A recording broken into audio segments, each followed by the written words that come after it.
Hello guys, నా పేరు Maitra. Welcome my channel. ప్రకారం మన ఛానల్ సబ్స్క్రైబ్ చేసుకోకపోతే ఇప్పుడే సబ్స్క్రైబ్ చేసుకోండి. పక్కన బెల్ ఐకాన్ ఆన్లో పెట్టుకోండి. నా ఫర్దర్ డేస్ మిస్ అవ్వకుండా చూడొచ్చు. చాలా మంది చూస్తున్నారు కానీ సబ్స్క్రైబ్ చేసుకోవట్లేదు. So please try to subscribe, click the bell icon also. Hi friends, మీరు ఎప్పుడైనా సరే 5,000 రూపాయల ప్రొడక్ట్ 250 రూపాయలకి రావడాన్ని గమనించారా? లేదు కదా. కానీ అమెజాన్, ఫ్లిప్కార్ట్ లాంటి కంపెనీస్ ఏం చేస్తూ ఉంటాయంటే కొన్ని గోల్డెన్ హవర్స్ టైంలో మెగా డీల్స్ ఇస్తూ ఉంటాయి. ఆ డీల్స్ టైంలో ఒక్కొక్క ప్రొడక్ట్ మీద 90% నుంచి 95% వరకు డిస్కౌంట్ అయితే ఉంటుంది. అయితే ఈ డీల్స్ కోసం మీరు కాన్స్టెంట్గా ఆ యాప్స్ చెక్ చేస్తూ ఉండలేదు కదా. కానీ మీకోసం నేను వాటన్నిటిని కూడా కాన్స్టెంట్గా చెక్ చేస్తూ ఉంటాను. అండ్ దాంట్లో ఎప్పుడు ఏ డీల్ పెట్టినా కూడా ఇమీడియట్గా మీకు ఆ ప్రోడక్ట్ని అయితే షేర్ చేస్తాను. మీరు ఇమీడియట్గా ఆ ప్రోడక్ట్ని పర్చేస్ చేయొచ్చు దాని నుంచే. అండ్ అంతేకాదు కొన్ని ఎక్స్ట్రాడినరీ ప్రొడక్ట్స్ ఉంటాయి, వాటిని మీరు బయట ఎక్కడ కూడా చూడరు. వాటి గురించి కూడా నేను మీకు షేర్ చేస్తాను. మీరు సింపుల్గా చేయాల్సింది ఒకటే, కింద డిస్క్రిప్షన్లో మన టెలిగ్రామ్ ఛానల్ లింక్, మన వాట్సాప్ ఛానల్ లింక్, మన ఇన్స్టా బ్రాడ్కాస్ట్ ఛానల్ లింక్ ఉంటాయి. వీటిలో మీరు ఏ యాప్ ఎక్కువగా వాడతారో ఆ యాప్కి సంబంధించిన లింక్ మీద క్లిక్ చేసి ఆ యాప్లో ఉన్న మన ఛానల్ని ఫాలో అవ్వండి. దాంట్లో రెగ్యులర్గా చాలా ప్రొడక్ట్స్ అయితే మీకు అప్డేట్ అవుతూ ఉంటాయి. అండ్ ఆ ప్రొడక్ట్స్లో మీకు ఏది నచ్చినట్టయితే దాన్ని మీరు కొనుగోలు చేయొచ్చు వెంటనే. సో డిస్క్రిప్షన్లో లింక్స్ ఉన్నాయి, వెంటనే ఫాలో అవ్వండి. సో బేసిక్గా రాజమౌళి గారు అఫీషియల్గా ఇచ్చిన అప్డేట్ ఏదైతే ఉందో అంటే passport seize the passport. So దానితో ఇంకా ఇంటర్నెట్ మొత్తం ఇంకా మీమ్స్ అన్నీ క్రియేట్ అయిపోయాయి. ఇంకా మొత్తం సెన్సేషన్ అయిపోయింది. ఆల్ ఓవర్ ఇండియా ట్రెండ్ అయిపోయింది మొత్తం అదంతా కూడా. అసలు టూ మచ్ రీచ్ వచ్చింది తెలుసా అసలు రాజమౌళి గారి ఇన్స్టాగ్రామ్ పోస్ట్కి. అంటే ఆ రీల్ ఏదైతే ఉంటుందో దానికి టూ మచ్ ఆఫ్ రీచ్ వచ్చిందంటే ఎక్స్పెక్ట్ చేసి ఉండరు అంత భారీ స్థాయిలో. ఆ, రాజమౌళి గారి పేజ్ నుంచి అంత హ్యూజ్ రీచ్ వస్తారు. ఎందుకంటే ఆయన చాలా కొలాబరేషన్స్ పెట్టినప్పుడు కూడా అంత హ్యూజ్ కైండ్ ఆఫ్ రీచ్ రాలే. బట్ దీనికి మాత్రం ఇంకా అరాచకం రీచ్ అయితే వచ్చింది. 41 మిలియన్ వ్యూస్ అయితే ఉన్నాయి. సో దట్స్ హ్యూమాంగస్ అనమాట. సో చాలా భారీగా రీచ్ వచ్చేసింది. సో మొత్తం అందరూ గట్టిగా వెయిట్ చేయడం మొదలు పెట్టారు. ఆల్ ఓవర్ ఇండియా, ఏదో ఒక దగ్గర కాదు, ఆల్ ఓవర్ ఇండియా వెయిట్ చేయడం మొదలు పెట్టారు. తమిళ్ పేజీలు ఈ సినిమా గురించి ఎగ్జైట్ అవుతూ ఆ వీడియోని షేర్ చేయడం చూశాను నేను. సో నాకు అది చాలా హ్యాపీగా, చాలా బాగా అనిపించింది నాకు. ఎందుకంటే ఎప్పుడు మనోళ్ళే తమిళ సినిమాని వాటిని బాగా ఎగ్జైట్ అవుతూ ప్రమోట్ చేయడం చూసాం, కానీ వాళ్ళు అంతలా ఎగ్జైట్ అవుతూ మన సినిమాలను ఏం ప్రమోట్ చేయరు. ఏదో ఒకటి రెండు పోస్టులు పెడతారు ఎప్పుడో ర్యాండమ్గా, అంతే తప్ప అంతకుమించి ఏం ఉండదు కదా. But for the first time ఈ సినిమాకి నేను చూశానమాట. చాలా ఎగ్జైటింగ్గా చాలా మీమ్స్ వేసి పోస్టులు పెట్టి అన్నీ చేశారనమాట మొత్తం అందరూ కూడా.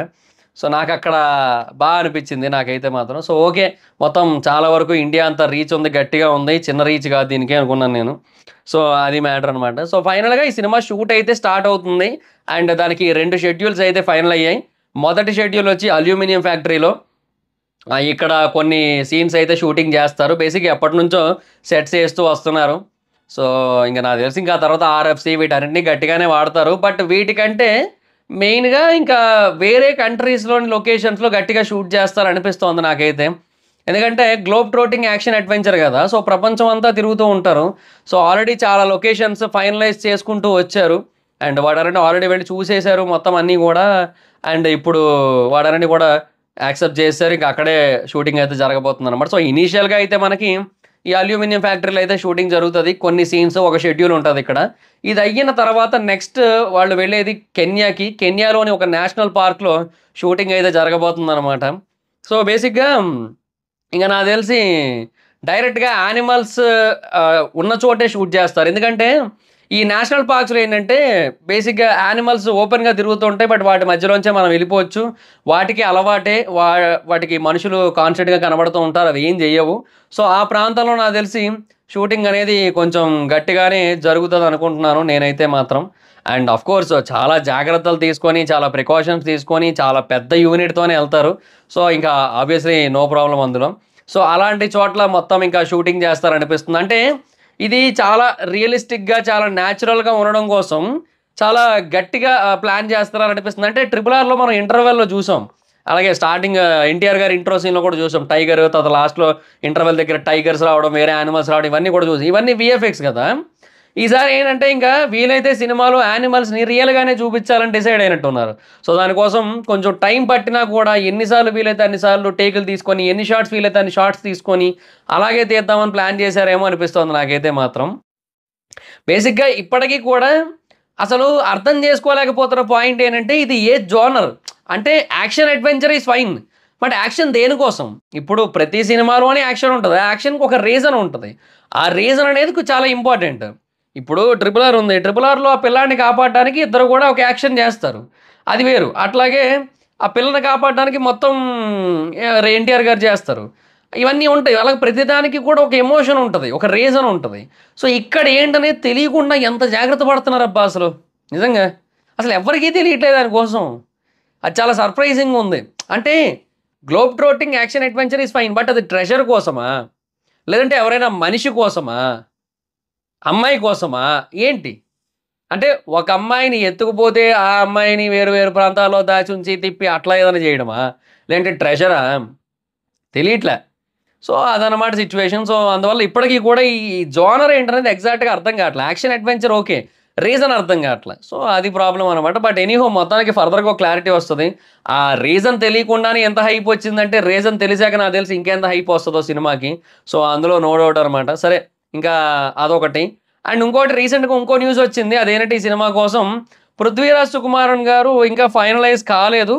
'పృథ్వీరాజ్ సుకుమారన్' గారు లాస్ట్ మినిట్‌లో కొన్ని చేంజెస్ చేసుకోవడం, అంటే ఆయనకు వేరే షూట్స్ ఉండడం, అన్ని డేట్స్ అంటే కుదరకపోవడం, ఇవన్నీ ఉండడం వల్ల మైట్ బీ ఆయన కుదరట్లేదు. సో, ఆయనకి బదులుగా జాన్ అబ్రహాంని తీసుకుందాం అనుకుంటున్నారు అనే ఒక ఒపీనియన్, ఒక పాయింట్ కూడా వినబడుతుందనమాట.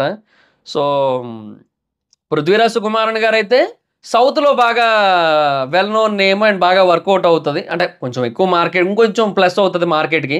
ఒక 1%, 2%. ఎందుకంటే మన కేరళ మార్కెట్ గానీ, లేదంటే తమిళ్ మార్కెట్ గానీ కొంచెం ప్లస్ అవుతది మనకి. ఎందుకంటే ఆయన అక్కడ బాగా పేరున్న వ్యక్తి గదా! సో, అట్లా. బట్ జాన్ అబ్రహాంని తీసుకుంటే అది హిందీ మార్కెట్‌లో కొంతవరకు బూస్టప్ వస్తది మనకి. అండ్ ఇంకా ఆబ్వియస్‌లీ ప్రియాంక చోప్రాని తీసుకున్నారు. సో, ఆవిడ వల్ల Hindi market and English market కూడా వర్కౌట్ అవ్వచ్చు. సో, దీన్ని వరల్డ్ వైడ్‌గా ఇంగ్లీష్‌లో కూడా సైమల్టేనియస్‌గా రిలీజ్ చేద్దామని అయితే ప్లాన్ చేస్తున్నారు. అండ్ ఆయా లాంగ్వేజెస్‌లోకి డబ్ చేసి మరి ఈ సినిమాని చాలా గట్టిగా రిలీజ్ చేయాలని అయితే డిసైడ్ అయ్యారు మొత్తం అందరూ గూడా. అది చిన్న ప్లానింగ్ అయితే కాదు ఈ సినిమాకి. చెప్తున్నాను కదా!